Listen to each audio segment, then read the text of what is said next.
Hello everyone! Again, welcome na naman dito sa aking YouTube channel. In today's vlog, syempre loan up pa rin yung pag-uusapan natin. Utang sariya pa rin mga besya. Kasi nga i-share ko sa inyo yung honest review natin sa iba't ibang mga loan app na makikita nyo sa Google Play Store para at least meron kayong idea bago nyo subukan, okay? Para malaman nyo kung okay bang utangan yung isang loan app or hindi. And ayon kasi sa loan app na ito, pwede nga daw makahiram hanggang 40,000 pesos. And isang valid ID lang din yung requirements para makautang. So, yan yung mga i-check natin. Pero bago ang lahat, let's watch this. Congratulations nga pala sa winner natin this week. Kaya kung bago ka pa lang dito sa aking YouTube channel, abay mag-subscribe ka na po para makasali ka sa ating weekly pa-cellphone giveaways. Dahil nga po tuloy-tuloy ang pamimigay natin ng cellphone. Bilang pasasalamat ko na rin sa mga followers natin sa aking Facebook page, sa mga subscribers dito sa aking YouTube channel, at syempre sa mga nagpa-follow sa akin sa aking TikTok account. Let's get back to the topic mga besh ha. And ang pag-uusapan nga po natin ay itong si El Peso Secure Online Loan. Under nga daw ulit ito ng Singularity Lending. Okay? And syempre, same with other loan app, kapag i-open nyo siya, may mga gustong i-access na naman sa ating cellphone, yung SMS log, yung image, yung phone, yung location, yung list installed application. Kapag gusto nyo ituloy na mag-apply dito, ay kailangan natin maglagay na naman ng ating mobile number. Click lang natin yung login or register. Pero bago ang lahat, syempre, sana mapanood nyo yung buong video na ito bago nyo siya subukan. Ayan dito, registered nga daw yung app nila sa Securities and Exchange Commission. Ayan, company name daw ay Singularity Lending at merong SEC registration number and a certificate of authority. So, eto na, kung makikita nyo, ang pwede daw mahiram or sa akin na first time na manghiram dito ay hanggang 15,000 pesos, yung 500 hanggang 15,000 pesos yung pwedeng mahiram. At kung makikita nyo dyan sa taas, may nakalagay na 365 days at sa baba naman ay 91 days daw yung payment terms.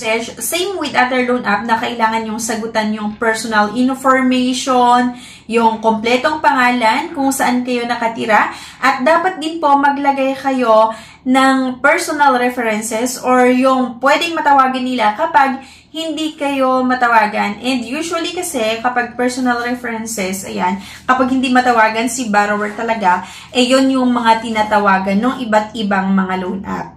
So, i-click nyo lang mga besya yung authorization para nga ma-route kayo and masagutan nyo yung mga basic information na kailangan yung sagutan. At kailangan syempre natin na maglagay ng ating valid government ID. I mean, mag-upload ng isang valid government ID. Sagutan nyo yung mga ID number, syempre, yung mga kompletong pangalan at address na same lang. Kung ano yung nakalagay doon sa ID nyo, ay yon yung ilalagay nyo din kapag nag-fill out kayo dito sa app nila. Mabilis din naman yung pag-receive ko ng message nila regarding nga doon sa status ng aking loan application. Pero bago ko i-share yun sa inyo, yung interest at yung mga processing fees, panoorin nyo muna ito. Congratulations nga pala sa winner natin this week. Kaya kung bago ka pa lang dito sa aking YouTube channel, abay mag-subscribe ka na po para makasali ka sa ating weekly pa-cellphone giveaways. Dahil nga po tuloy-tuloy ang pamimigay natin ng cellphone. Bilang pasasalamat ko na rin sa mga followers natin sa aking Facebook page, sa mga subscribers dito sa aking YouTube channel, at syempre sa mga nagpa-follow sa akin sa aking TikTok account. So ito mga besya, para sa akin, gumuha na naman yung utak ko sa loan app na ito dahil doon sa mga processing fees, yung mga service fee nila, yung interest nila na ikakaltas nila doon sa maaprubahan na amount. Tapos kung ano yung matitira, yun lang yung ipapadala nila sa inyo. Okay? So like for example, ang sabi kasi ng loan app na ito, approve daw yung loan application ko ng 3,000 pesos. Pero hindi ko siya kinonfirm ang besya. Kasi ayaw ko din naman talaga na umutang. So, nag-okay siya pero hindi ko siya kinonfirm dahil nga sa napakataas yung interest and processing fees. Approve daw ng 3,000 pesos. Kaya lang, ang ating matatanggap ay 2,010 pesos. And, ewan ko ba, ang dami nilang mga fees na pinapatong. O mataas yung interest and processing fees niyang mga beshi. Kasi akalain mo nga, doon sa 3,000 pesos, ang matatanggap mo lang ay 2,010 pesos at kailangan bayaran 3,040 pesos. Okay? So, medyo malaki talaga para sa akin. Kaya hindi ko siya nire-recommend sa inyo. Pero syempre, nasa sa inyo na naman kung gusto nyo pa rin subukan pagkatapos yung mapanood yung video nga natin. Pero kung ako, ikaw, talagang hindi ko subukan yung isang loan app na mas lalo akong ilulubog sa utang. Okay? Yung tipong sa tingin mo makakatulong pero hindi pala kasi mas lalo kang bibigyan ng problema. Kasi syempre, ang payment terms ay 7 days lang, di ba? So, halimbawa, manghiram ka ngayon, then within 7 days, kailangan mong bayaran din agad-agad kasama yung mga napakalaking processing fees and mga interest nila, mas lalo ka nga talagang nilulubog. Hindi ka makaahon dito mga besya. Once na umutang ka sa isang loan app, tas wala kang pambayad dun sa inutang mo, maghanap ka ulit ng ibang mga loan app, tapos maghanap ka ulit ng ibang mga loan app, mangungutang ka ulit sa iba para may pambayad ka dun sa naunang utang mo. Pero kasi, ang isang loan app ay hindi kasya para mabayaran mo yung isang loan mo na isang loan app. So, kailangan mong maghanap ng dalawang loan app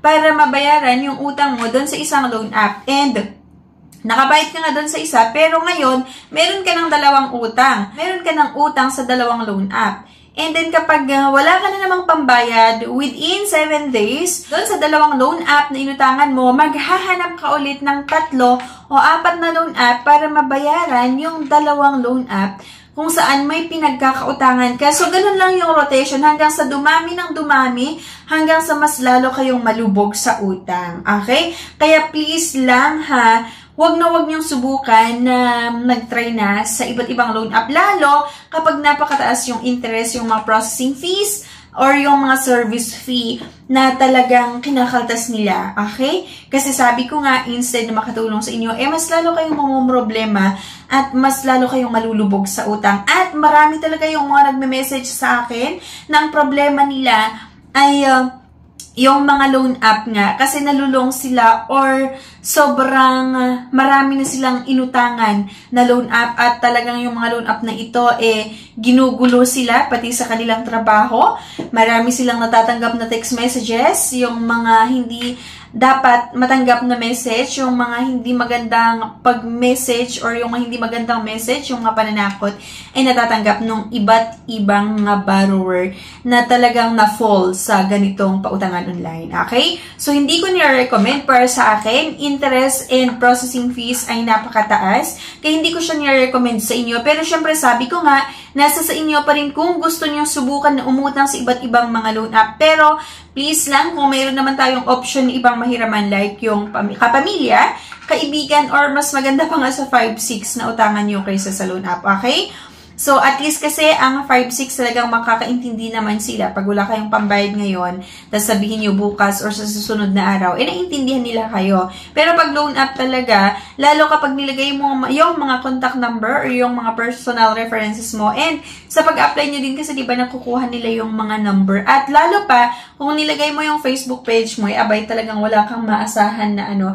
Hindi ko naman sinasabi na CL peso yon, pero halos kasi yung mga loan app guys ha, na makikita nyo sa Google Play Store na napakataas ang interest and processing fees, ganun talaga, sa pilitan talaga yung paniningil nila sa mga borrower kahit makiusap ka. Okay? So, yan lang. Sana may nakuha kayo na idea sa video na ito. And ayan, please don't forget to click the subscribe button. Sana i-like nyo yung video. And see you sa next video natin. Bye-bye!